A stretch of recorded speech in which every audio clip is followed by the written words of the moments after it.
Senhores, voltamos a transmitir diretamente da TV Zumbilândia, Costa da Lagoa, para mais um Loucura Institucional. A loucura institucional instaurada. O que é a loucura institucional? O que é um promotor, um juiz delinquente, totalmente delinquente? Quem é Brígida, conselheira tutelar que sumiu dos autos? Quem são as partes da prefeitura que, apesar de terem um prefeito tão maravilhoso como o Topa Tudo por Dinheiro, aumentando as escolas de período integral, profissionalizante, estão alterando ao histórico do Serginho, que quer ser orientado pela família sem participar dessas instituições, dessas confusão social, né, dessas imposições do autoritarismo sobre as crianças, sobre a saúde das crianças e sobre a educação. O que falar da loucura institucional? O que é a loucura institucional? Só um momento, por favor. Renato tem que pegar aqui, ó, esse dado aqui, ó. Esse dado lá do monitor, ó. 15:53.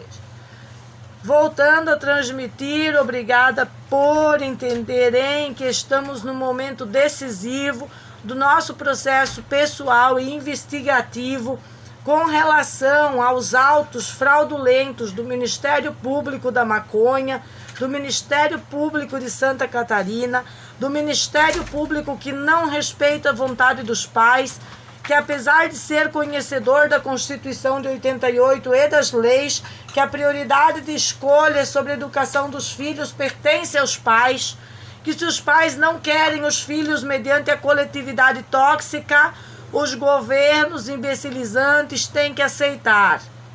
Certo? Certinho? Certinho, como diz a canalha de marca maior, né?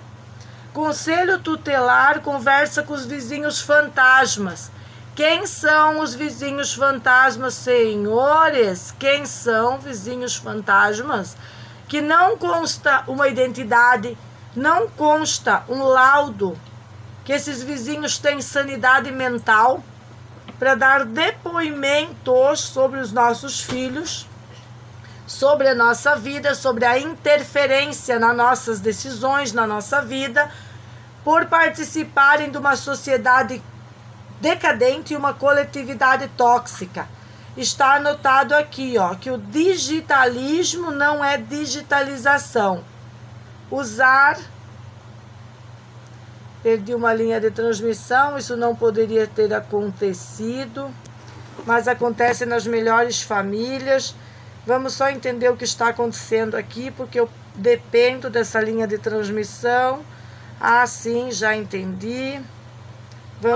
Vou remover apenas aqui algo para continuar.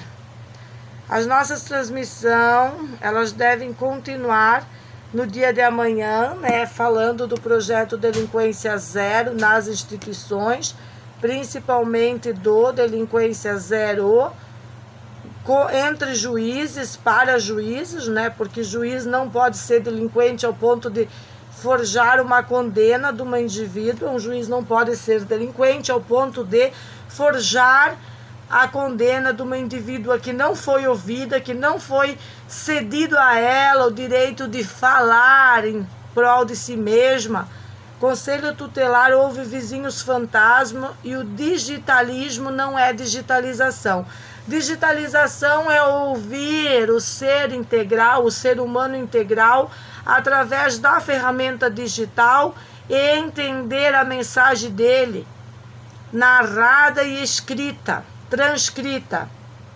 Digitalismo barato é um juiz canalha pra dedéu contratar um advogado e depois ainda amputar para a suposta ré que pague o advogado que nunca conversou com ela, sem dar o direito civil de ampla fala, para mim, ao menos, de conversar com o suposto advogado.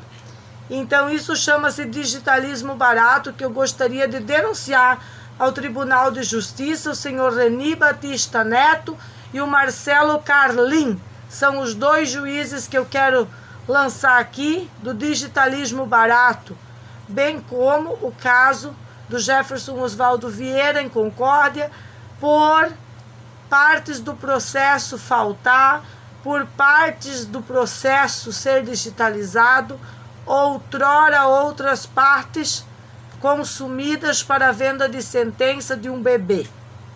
Então vejamos, senhores, nós temos décadas de corrupção explicitar no juiz que deve ser consumido. Juízes honestos não precisam de carros blindados. Estamos falando de uma loucura institucional. Eu vou ser rápida no meu carteiraço nos juízes canalhas, porque meus filhos estão preparando cinema para o pai e a mãe, e a gente tem o nosso horário do cinema, que não deve ser alterado nas noites de pais e filhos juntos. Gostaria de ressaltar que a nossa educação começou com playlists do YouTube, professores que estavam trabalhando no YouTube e não estavam com as suas bundas sentadas em cadeiras de bares, bebendo cachaça e fumando maconha, enquanto alteravam o histórico escolar dos nossos filhos em pandemia. Ou sentados em cima de uma pedra porque fecharam também os bares durante aquele estromboso dano para todos bons e ruins dessa humanidade, quando a Guarda Municipal resolveu fechar tudo como solução, sendo que nem o bicho era real ou verdadeiro. Gostaria de ressaltar que esses professores que foram compatíveis com a adoção de um experimento no sangue como solução, eles não têm condições de ser professores, como o médico que defendeu isso não tem condição de ser médico. E aí eu acho que eu posso entrar nos termos que juízes também não têm condição de ser juízes. Temos que aprimorar tecnicamente todos esses cargos, tanto de professores, juízes, também como de médicos. Tirar o que é incompatível com a educação, o que é incompatível com a justiça e o que é incompatível com a saúde, que são os danos, né? Já é um bom começo para como consumir esses juízes, como consumir esses professores e como consumir esses médicos também do sistema que deve funcionar. Essa sou eu, você é você, você que está aí não entende a minha mensagem, é apenas você. Eu sou a Meg, e está aqui o meu cartão. Meu cartão de visita é minha cara, é minha voz, é minha vez. Eu me auto-intitulo doutora Verdade quando for necessário dizer, e digo para as autoridades que não tiveram condições técnicas nem pedagógicas de resolver os problemas gerais que eles mesmos criam e depois não conseguem, através do Estado totalitário, organizar, que vocês não podem cobrar nada de mim com medidas coercitivas, sem antes cobrar medidas coercitivas dos verdadeiros bandidos, que foram aqueles encapuzados, que fizeram campanhas de medo, aquelas professoras malditas, abusadoras, vizinhas abusadoras, vizinhas totalmente stalking, abusadoras, psicopáticas, que montaram aquele teatro na TV Record, me levando a criar milhares de vídeos, porque eu não aceito, eu simplesmente nunca vou aceitar a polícia ter trabalhado para os bandidos, como há pouco eu disse para o meu amigo: olha, meu querido, o senhor acha que eu vou chamar a polícia pouco de bunda mole ainda?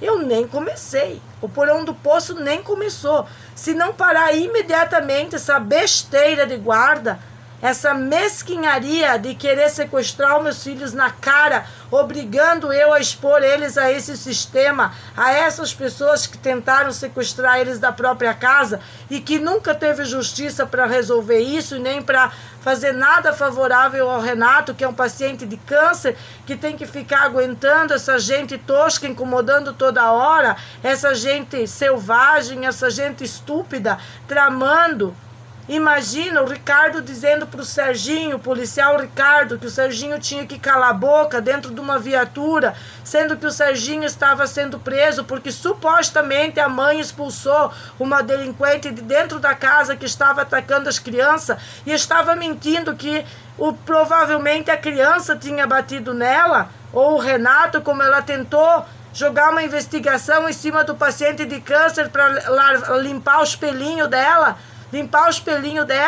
que foi ela que invadiu, foi ela que tirou a água, foi ela que agrediu, foi ela que incitou outras coisas que eu já denunciei em vídeos anteriores. Vão pegar a abusadora, por favor. Estão aí usando tortura, tratamento desumano, degradante, quebrando a Carta de Direitos Humanos, senhor Ricardo. É isso que a polícia faz toda vez que vem igual bunda mole aqui na Costa da Lagoa. Não resolve nada. Se une com dono de restaurante. Beijinho, não resolve nada. Só parte pra cima. De quem? De mim, da delegada, da juíza, da policial, da tudão aqui do pedaço. Que tem que ficar suportando essa tortura, esse tratamento desumano. E todo mundo ganhando seus salários. É só a Meg que tem que trabalhar desde 2016 em hospital, em cuidar o paciente, em todas essas coisas. E não tem que ganhar nada, senhores. Façam no mínimo básico dos trabalhos para resolver as coisas. Eu sinto muito. Eu vou ter que chamar essa polícia de bunda mole 1 milhão de vezes.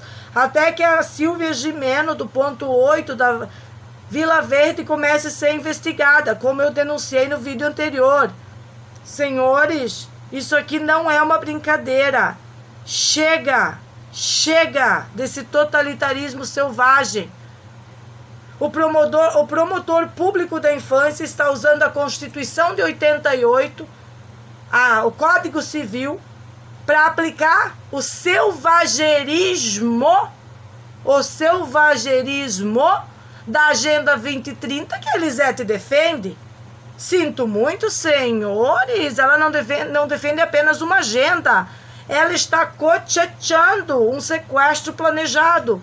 Aí lá no fim da linha, como expliquei, quando ela driblar todas as instituições, até o próprio policial, marido da deputada, aí chega aqui, tá com a família acolhedora, some do país a criança. Nós não precisamos família acolhedora, nós não precisamos policiais intrometidos na nossa vida para nos prender. Nós precisamos de policiais intrometidos na nossa vida quando chamamos para prender bandidos. Como que dão fé pública para uma maluca que diz que um tiro que deu aqui subiu aqui? Que é quem colocou Nailde na minha casa novamente?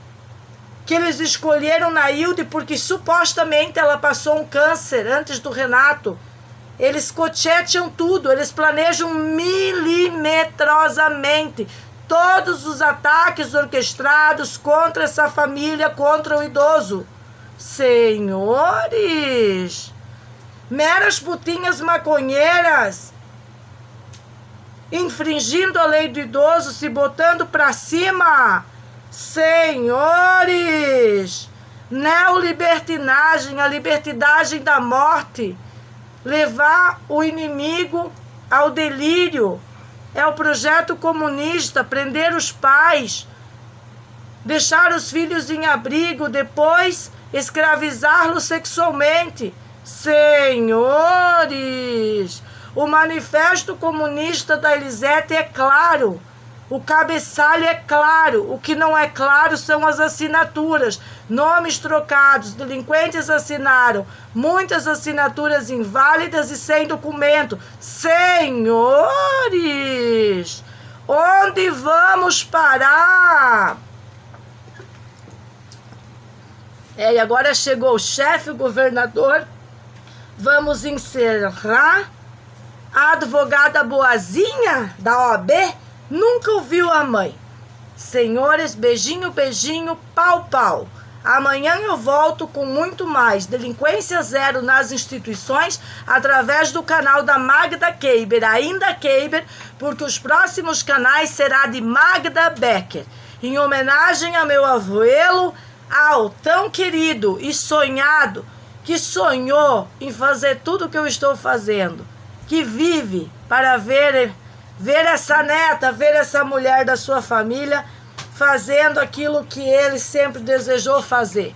E por ser um agricultor, né? Por ser o maravilhoso que me deu as bases para ser quem sou, está me vendo agora. Beijinho, beijinho, tchau, tchau.